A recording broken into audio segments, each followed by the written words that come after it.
రాజకీయ వేధింపుల్లో భాగంగానే మద్యం కేసు పెట్టారన్నారు ఎంపీ మిథున్ రెడ్డి. తప్పుడు కేసులను ధైర్యంగా ఎదుర్కొంటామని చెప్పారు. ఇప్పటి వరకు కూటమి ప్రభుత్వం తమ కుటుంబంపై అనేక కేసులు పెట్టినా ఏ ఒక్కటి నిరూపించలేకపోయిందని విమర్శించారు. ఏపీ లిక్కర్ కేసులో ఎంపీ మిథున్ రెడ్డిని సిట్ అధికారులు 8 గంటల పాటు విచారించారు. విజయసాయిరెడ్డి స్టేట్మెంట్ ఆధారంగా అధికారులు మిథున్ రెడ్డిని ప్రశ్నించారు. సిట్ విచారణ తర్వాత ఎంపీ మిథున్ రెడ్డి కీలక వ్యాఖ్యలు చేశారు. ఏపీలో కూటమి ప్రభుత్వం వచ్చినప్పటి నుంచి అనేక ఆరోపణలు చేశారన్నారు ఎంపీ మిథున్ రెడ్డి. మొదటి నుంచి చూస్తే మొట్టమొదటగా మదన్పల్లో ఏదో జరిగిందని చెప్పి 2 నెలలు ఇష్యూస్ నడిపారు.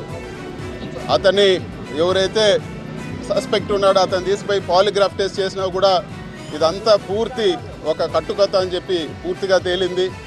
దాన్ని ఒక 2 నెలలు నడిపారు.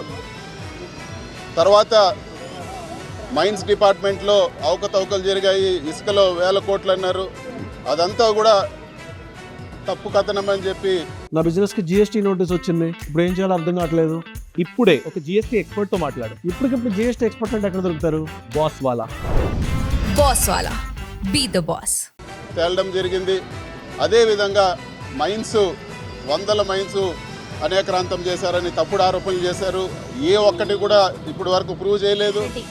రాజకీయ వేధింపుల్లో భాగంగానే మద్యం కేసు పెట్టారన్నారు ఎంపీ మిథున్ రెడ్డి.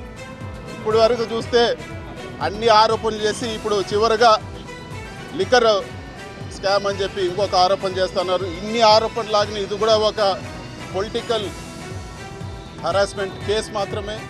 తప్పుడు కేసులను ధైర్యంగా ఎదుర్కొంటామన్నారు ఎంపీ మిథున్ రెడ్డి.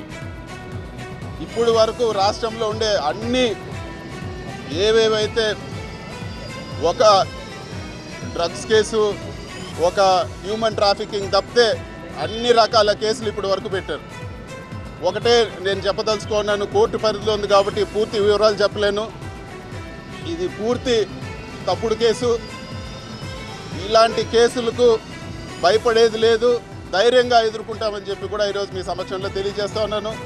కోర్టులో డెసిషన్ వచ్చిన తర్వాత ఈ కేసు గురించి కూడా పూర్తిగా నేను మీ అందరితో కూడా మాట్లాడతానని చెప్పి తెలియజేస్తాను.